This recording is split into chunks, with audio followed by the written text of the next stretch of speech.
வணக்கம் and welcome to the First Step Academy Learn and Grow Educational Medium. இந்த வீடியோல நம்ம TN State Board 10th Standard Half Yearly Mathematics Exam Question Paperல Chapter 7 Mensuration கேட்கப்பட்ட ப்ராப்ளத்துக்கான solution தான் discuss பண்ண போறோம். நம்ம வீடியோக்குள்ள போடலாம். ரைட்? இதுல மொத்தம் 3 ப்ராப்ளம் இருக்கு.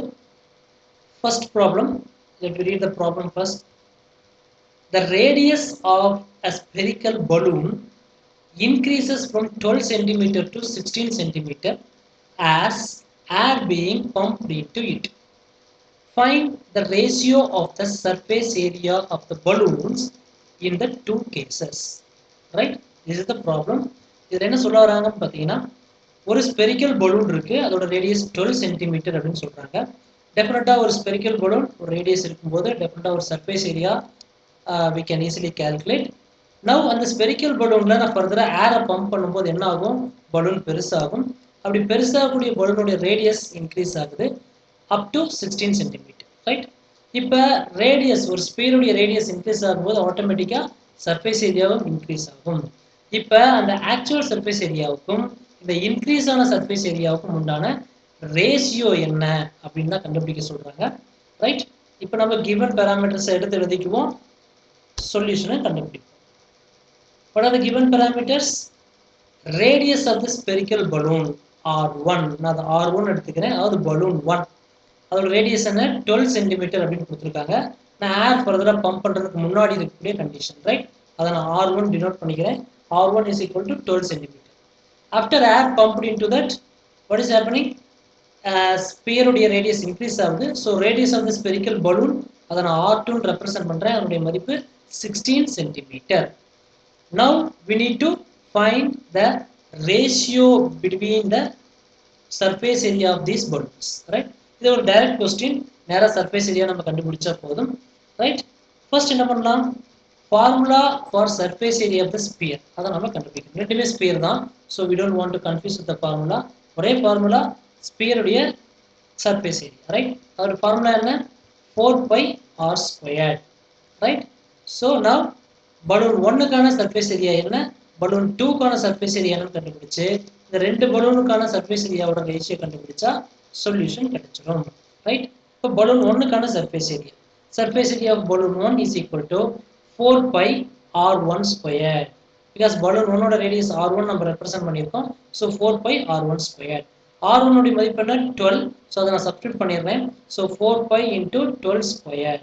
12² உடைய மதிப்பு என்ன 144. So 4π into 144.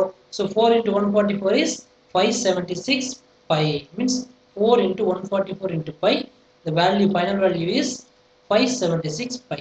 This is the surface area of the balloon 1.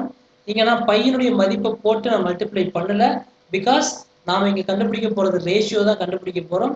டெஃபினட்டா பலூன் 2ஓட சர்ஃபேஸ் ஏரியாவிலையும் பை இருக்கும். ஸோ இந்த பையும் அந்த பையும் கேன்சல் ஆகிறதுக்கு வாய்ப்பு இருக்கிறதுனால நான் பையனுடைய மதிப்பு போட்டு மல்டிப்ளிகேஷனை காம்ப்ளிகேட் பண்ண விரும்பல. So I'm keeping that as it is. So surface area of the balloon 1 எவ்வளவு, 576 பை. ரைட்? அடுத்து நம்ம surface area of the balloon 2 கண்டுபிடிக்க போறோம். அதனுடைய ஃபார்முலாவும் same, 4π where R2² is coming here. So R2 உடைய மதிப்பு என்ன 16.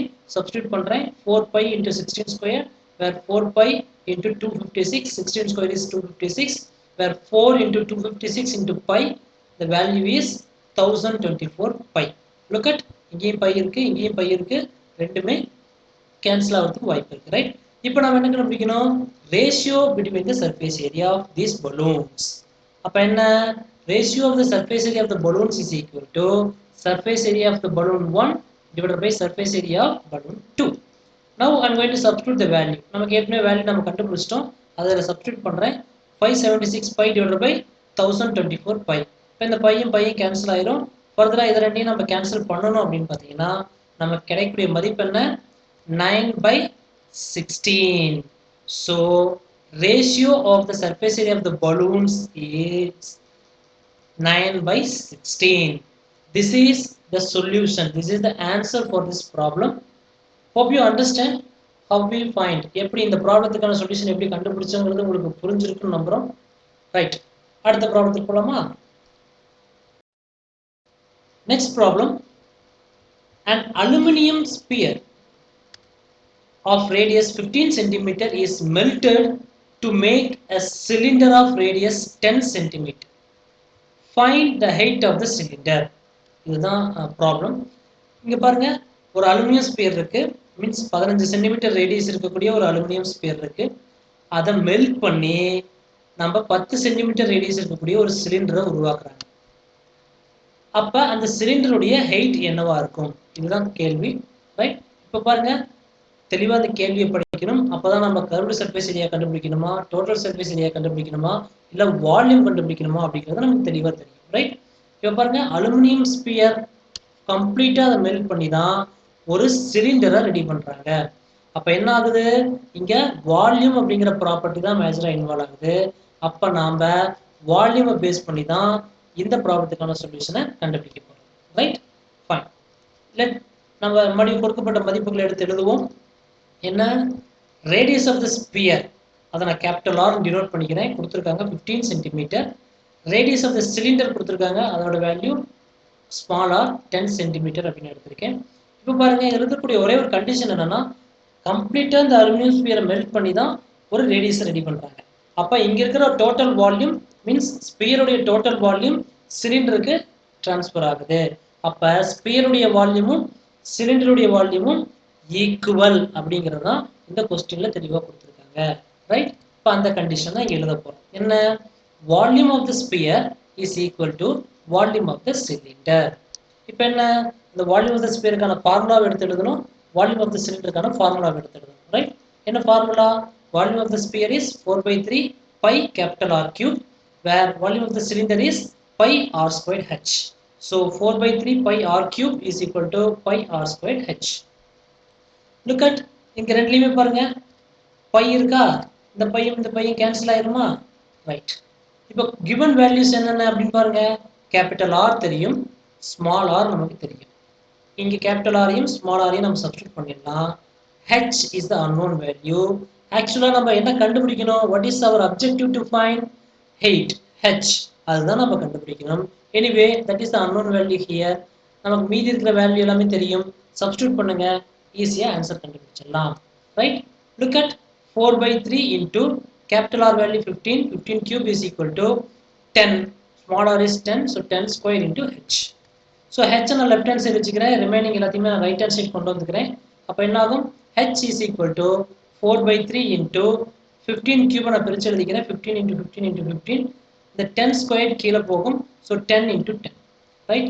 இப்போ பாருங்க, by cancelling these will get, look at இந்த 3யும் இந்த 15ம் கேன்சல் ஆச்சுன்னா ஒரு 5 கிடைக்கும், இந்த 5ம் இந்த 10ம் கேன்சல் ஆச்சுன்னா ஒரு 2 கிடைக்கும், right?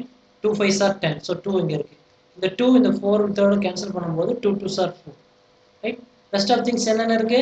2 into 15 into 15 divided by 10, அதுதான் இங்க நம்ம எழுதியிருக்கோம்.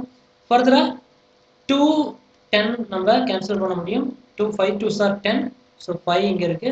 so h is equal to 15 into 15 by 5. ஃபர்தரா இதை கன்சாலிடேட் பண்ணும்போது நமக்கு கிடைக்கக்கூடிய மதிப்பு என்ன? 45 சென்டிமீட்டர். மீன்ஸ் இந்த 5க்கு இந்த 15க்கு கேன்சல் ஆகும், 3 5s are 15, so 3 into 15 45. so height of the cylinder we found now, the value is h is equal to 45 centimeter. அப்ப சிலிண்டருடைய ஹைட் தான் நம்ம கண்டுபிடிக்கணும். அந்த ஹைட்டுடைய மதிப்பை கண்டுபிடிச்சாச்சு. வேல்யூ என்ன? 45 சென்டிமீட்டர். இந்த கேள்விக்கான சொல்யூஷன் நம்ம கண்டுபிடிச்சிட்டோம். எப்படி கண்டுபிடிச்சங்கிறது உங்களுக்கு புரிஞ்சிருக்கும்னு நம்புறோம், ரைட்? ஃபைன். நெக்ஸ்ட் அடுத்த ப்ராப்ளத்துக்கு போவோம். Next problem, a doll is made by surmounting a cone on a hemisphere of equal radius. கேர்ஃபுல்லா படிக்கணும், அப்பதான் எந்த ஷேப்புக்கு மேல எந்த ஷேப் இருக்குங்கிறது நமக்கு தெளிவா தெரியும். A doll is made by surmounting a cone on a hemisphere of equal radius. The radius of the hemisphere is 7 cm and slant height of the cone is 11 cm. Find the surface area of the doll. So radius of the hemisphere 7 cm, slant height கொடுத்துட்டாங்க, that is 11 cm. இப்ப அந்த டாலனுடைய surface area கண்டுபிடிக்கணும். ஏற்கனவே சொல்லியிருக்கோம், மென்சுரேஷனை பொறுத்த வரைக்கும் கேள்வியை தெளிவா படிச்சு புரிஞ்சுக்கணும். டயக்ராம் போட்டுக்கணும். என்ன ஷேப் இன்வால்வ் ஆகுது அப்படிங்கிறத நமக்கு தெளிவா தெரிஞ்சுக்க முடியும். என்னென்ன பாராமீட்டர் அப்படிங்கிறதும் தெளிவா அதில் எடுத்து எழுதிக்க முடியும். ஸோ டயக்ராம் வரைஞ்சிக்கிறது ரொம்ப முக்கியம். ரைட்? ஃபர்ஸ்ட் என்ன? டயக்ராம் நான் வரைஞ்சிட்டேன். Look at based on the statement, a cone, right? A cone is surmounting on a hemisphere. ஹெமிஸ்பியருக்கு மேல கோனை மவுண்ட் பண்ணியிருக்காங்க. இதுதான் இதுக்கான அர்த்தம். ஸோ ஒரு ஹெமிஸ்பியர் இங்கே வரைஞ்சிருக்கோம், அதுக்கு மேலே ஒரு கோன் இருக்கு. இப்போ அந்த ஹெமிஸ்பியருக்கும் அந்த கோனுக்கும் ஒரு ஈக்குவல் ரேடியஸ் வேல்யூ கொடுத்துருக்காங்க. அது என்னன்னு பார்த்தீங்கன்னா 7 சென்டிமீட்டர். அந்த கோனுடைய ஸ்லாண்ட் ஹைட் கொடுத்துருக்காங்க, அது 11 சென்டிமீட்டர். நான் டயக்ராம் நீட்டாக வரைஞ்சி அதில் பேராமீட்டர் எழுதிக்கிட்டேன். I'm clear now. Now I am going to find, ஏன்னா ரெண்டு ஷேப் இன்வால்வ் ஆயிருக்கு, கோன் அண்ட் ஹெமிஸ்பியர். இப்போ இந்த டோட்டல் டால்னுடைய சர்ஃபேஸ் ஏரியா நான் கண்டுபிடிக்கணும். இப்போ கோனுடைய சர்ஃபேஸ் ஏரியாவும் ஹெமிஸ்பியருடைய சர்ஃபேஸ் ஏரியாவும் நான் கண்டுபிடிச்சிட்டேன்னா by adding those two value I can find the solution for this problem. Right? இப்போ given value நான் மறுபடியும் எடுத்து எழுதிக்கிறேன். என்னென்ன value? Radius of the hemisphere and cone, because ரெண்டுமே ஈக்குவல்னு சொல்லிட்டாங்க சம்மில். ஸோ அப்போ radius of the hemisphere and cone நான் ஆர்னு ரெப்ரசென்ட் பண்ணிக்கிறேன். Value is 7 centimetre. Where slant height of the cone L is equal to 11 centimetre. இது ரெண்டும் தான் அதில் கொடுத்துருக்காங்க. As I said that surface area of the dot எப்படி நம்ம கண்டுபிடிக்க முடியும்? By adding surface area of the hemisphere as well as surface area of the cone. Right? So surface area of the dot is equal to surface area of the cone plus surface area of the hemisphere. Right? இப்போ கோனுடைய surface ஏரியாவும் ஹெமிஸ்பியருடைய surface ஏரியாவும் கண்டுபிடிச்சு ரெண்டையும் add பண்ணா will found the solution. Right? Now, so what is the formula?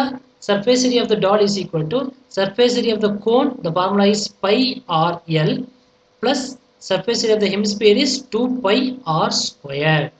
So நமக்கு தேவையான parameter எல்லாமே இதில் இருக்கா? எஸ். என்னென்ன பாராமீட்டர் வேணும்? r தெரியணும், r இருக்கு. L தெரியணும், L இருக்கு நம்மகிட்ட, because given parameter. ஸோ டைரெக்டாக சப்ஸ்டியூட் பண்ணி வேல்யூ கண்டுபிடிச்சிடலாம். ரைட்? இதில் பாருங்க, இந்த ரெண்டு ஃபார்முலாலையும் பை ஆர் அப்படிங்கிறது காமனாக இருக்கு. நான் வெளியில் எடுத்துடுறேன். Pi r into l plus 2r. Now value substitute பண்ணுங்க. பையனுடைய மதிப்பு 22/7, we know that, into r அதோட மதிப்பு 7. ஸோ 7 இங்கே சப்ஸ்டியூட் பண்ணிட்டேன். Into l slant height value is 11 centimetre. So 11 plus 2 into r value is 7. இப்போ பாருங்க, 22/7, இந்த 7 இந்த 7 கேன்சல் ஆயிரும். So 22 into 11 plus 2 into 7 is 14. So 11 plus 14 is 25. So 22 into 25 being there. By multiplying 22 with 25, I am getting the value is 550 centimeters square. Right? So ultimately, what is the solution? Yes, of course, surface area of the doll is 550 centimeters square. That the answer for this question. The கேள்விக்கான solution என்ன? 550 centimetre அப்படிங்கிறது தான் இந்த கொஸ்டினுக்கான answer. Right? எப்படி இந்த solution கண்டுபிடிச்சாங்கிறது உங்களுக்கு புரிஞ்சிருக்குன்னு நம்புறோம். Right? Hope you understand. Thank you for watching. This is your the First Step Academy. இந்த வீடியோ உங்களுக்கு பிடிச்சிருந்தா லைக் பண்ணுங்க, ஷேர் பண்ணுங்க, கமெண்ட் பண்ணுங்க. மறக்காம நம்ம சேனலுக்கு சப்ஸ்கிரைப் பண்ணுங்க. Thank you for watching once again.